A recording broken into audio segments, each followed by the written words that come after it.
In this video, I'm going to teach you the key differences between Planner 5D and Room Planner so you can decide which interior design app fits your style and budget.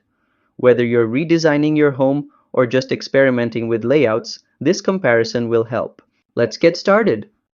First, Planner 5D is ideal if you want a full-featured design experience. You can switch between 2D and 3D modes, browse a massive catalog of furniture and decor, and even use AI to auto-arrange your rooms. It costs $19.99 per month or $59.99 per year, which gives you access to premium items and realistic rendering tools. Next, Room Planner is all about speed and simplicity.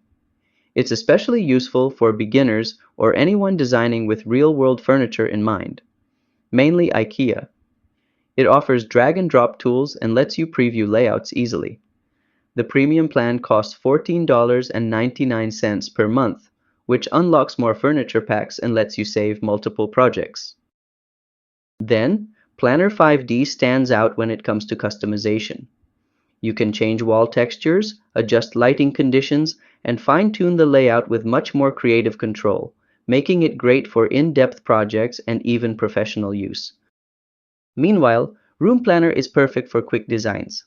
The interface is more lightweight, and it helps you visualize furniture placement quickly without getting too deep into design details. It's especially helpful when you're shopping or arranging furniture on the fly. If you're designing from scratch or doing a full remodel, Planner 5D gives you better tools and value with the annual plan.